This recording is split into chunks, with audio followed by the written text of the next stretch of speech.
Por el pájaro enjaulado, por el pez en la pecera, por mi amigo que está preso, porque ha dicho lo que piensa, por las flores arrancadas, por la Independencia de México, primera etapa, 1810-1811. Antecedentes.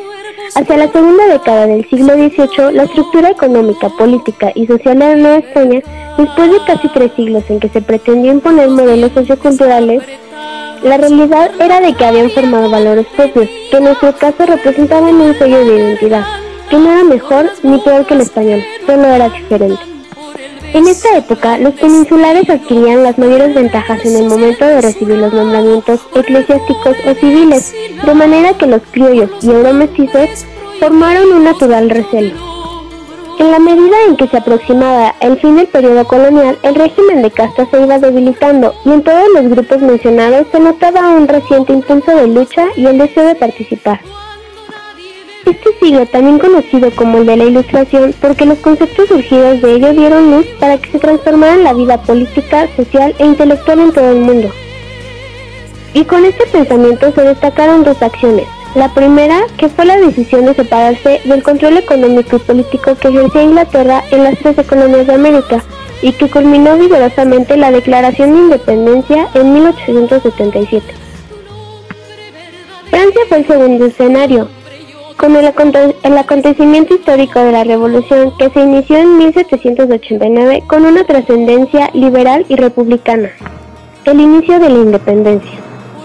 Después de ser delatados y la conspiración de Querétaro descubierta, la corregidora Josefa Ortiz de Domínguez encarga a Ignacio Allende avisarle a Miguel Hidalgo que convoque el pueblo de Dolores para levantarse en armas la noche del 15 de septiembre de 1810. En pocos días se reúne ya una brigada constituida por peones de hacienda, indígenas y criollos de clase media. Este era su ejército, casi sin armas, más que machetes y palos, mal vestidos y alimentados. En Guanajuato se libra una feroz batalla que termina con la resistencia de los españoles y su alhóndiga, por lo cual, después de dicho suceso, el obispo Abad y Crespo en Valladolid deciden excomulgar a Hidalgo, el que es nombrado por los insurgentes como el Generalísimo. Ya la mañana del 30 de octubre, los insurgentes se enfrentaron a las fuerzas realistas en el Monte de las Cruces. La caballería insurgente era dirigida por Juan Aldama y estaba compuesta por los regimientos de Celaya, Pátzcuaro y Guanajuato. Los realistas perdieron a muchos de sus elementos, armas y municiones. La Ciudad de México se encontraba a merced de los rebeldes. Sin embargo, Hidalgo se detuvo en Coajimalpa y tras deliberar durante un par de días, optó por retroceder la mañana del 2 de noviembre. Un ejército realista al mando del general Félix María Calleja inicia el contraataque. Los mismos criollos que hacía pocos meses seguían la causa insurgente se vuelven ahora para ser parte del ejército español. Sale al encuentro el ejército insurgente comandado por Miguel Hidalgo e Ignacio Allende. Se enfrentan en Puente de Calderón. Después de ser derrotados, los jefes insurgentes decidieron trasladarse a Estados Unidos para comprar armas y poder continuar la lucha. La comitiva, integrada por Miguel Hidalgo, Ignacio Allende, Mariano Abasolo, Juan Aldama y José Mariano Jiménez, comenzó su recorrido en Zacatecas hasta los desiertos de Coahuila. Al hacer un alto para descansar en el lugar conocido como las Novias de Baján, el 21 de marzo, Ignacio Elizondo, oficial de las filas insurgentes, los traicionó. Fueron capturados y llevados a la ciudad de Chihuahua. El 30 de julio de 1811, son fusilados y luego de esto los cadáveres expuestos al público, en una silla, sobre una tarima en la puerta principal del excolegio de la Compañía de Jesús. Segunda etapa, 1811-1815. José María de Morelos, cura rural, a quien Hidalgo había dado el mando de la insurrección en el sur, se convierte en el líder que el movimiento requería. Sus aptitudes militares le permiten sostener un ejército que llega a donar un extenso territorio. Calleja organiza el ataque a Cuautla durante 3 meses y finalmente Morelos logra romper el cerco. Morelos se convierte en el portavoz de la rebelión popular en sus sentimientos de la nación, abogado por la nueva orden basada en la justicia y la igualdad de la abolición de privilegios, en la protección del trabajador y la restitución de la propiedad de la tierra a las comunidades indígenas. A principios de 1813, las tropas del Generalísimo Morelos, denominaban los actuales estados de Oaxaca, Guerrero y gran parte de Puebla y Veracruz. En otras partes del territorio nacional, fuerzas insurgentes dominaban la situación. Son grupos aislados que carecen de unidad y dirección política. En tanto la insurrección popular arrastrada con la colonia, se reunían las Cortes en ausencia del rey con propósito de elaborar una constitución. Entre los diputados se encontraban representantes americanos como el mexicano Miguel Ramos Arizpe, que defiende los derechos de las colonias. Las Cortes reunidas en Cádiz debaten un ambiente liberal, claramente influido por las ideas de la Revolución Francesa. Ya en 1812 se promulga la Constitución de Cádiz, que proclama la soberanía popular, reduce el papel del poder ejecutivo, proclama la libertad de pensamiento, expresión y piensa y abole la Inquisición. La Constitución de Cádiz fue promulgada en México por el rey Venegas ese mismo año de 1812, pero el mismo estado de sublevación impidió su aplicación. Ya el 6 de noviembre se proclama formalmente la independencia, se rechaza la monarquía como forma de gobierno y se establece la república.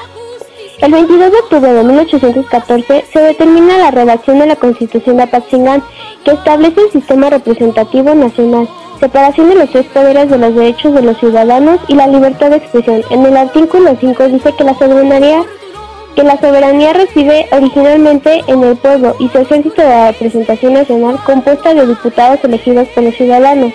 Las prolongadas secciones de progreso parecen ajenas a la guerra que empieza a ser diversa de los insurgentes. Morelos sufre una derrota en Valladolid, Chilpancingo y Oaxaca.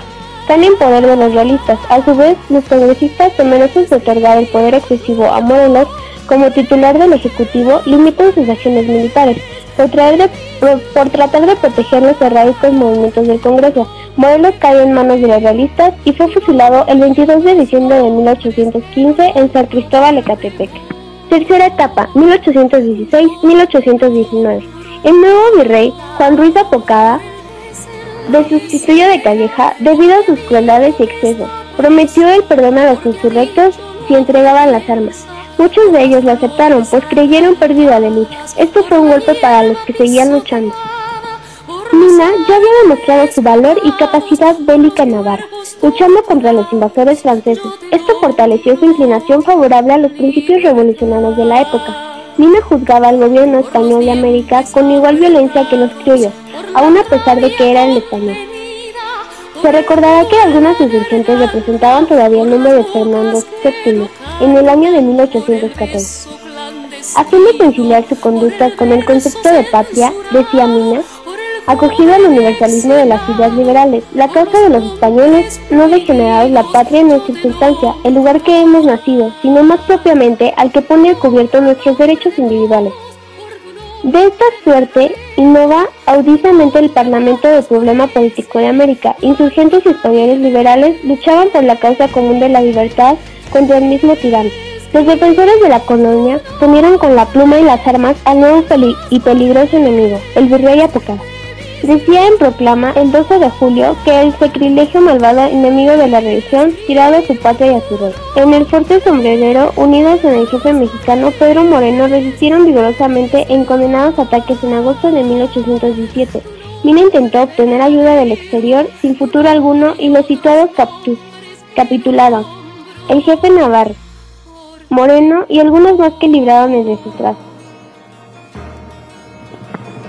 Mina decidió refugiarse en el rancho del Venadito, donde los realistas lo prendieron el 26 de octubre de 1817 y fue fusilado el 11 de noviembre. Así otra vez, el movimiento libertario comenzó a decaer.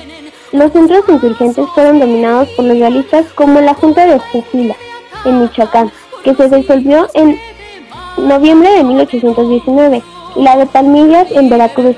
Otro tanto ocurrió con los jefes de movimiento como Rayón, Verduzco y Bravo, que sucumbieron ante la lucha siendo condenados a cadena perpetua.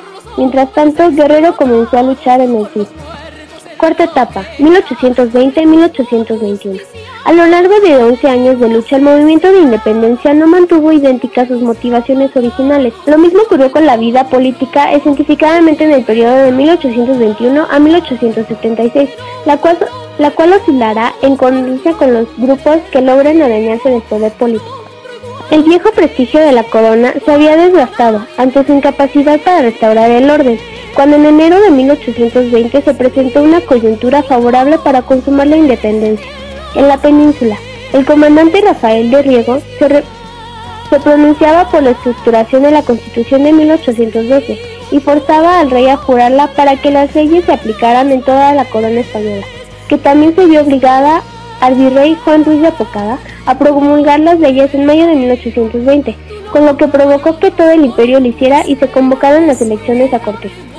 Agustín Iturbide, un militar criollo nacido en Valladolid, quien hizo el plan de independencia de las filas realistas, la experiencia de la guerra y su retiro le permitieron reflexionar sobre la situación y a su acceso a amplias capas de la población lo familiarizó con los diversos puntos de vista de los novohispanos, mismo que fue conjugado un plan para consumar de manera pacífica la independencia.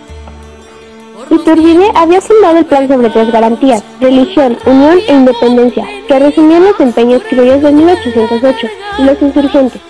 La unión buscaba tranquilizar a los peninsulares. El 24 de febrero de 1821 en Iguala se proclamó el plan. O'Donoghue llegó a Veracruz cuando todo el movimiento de Iguala ya se había extendido por todo el virreinato.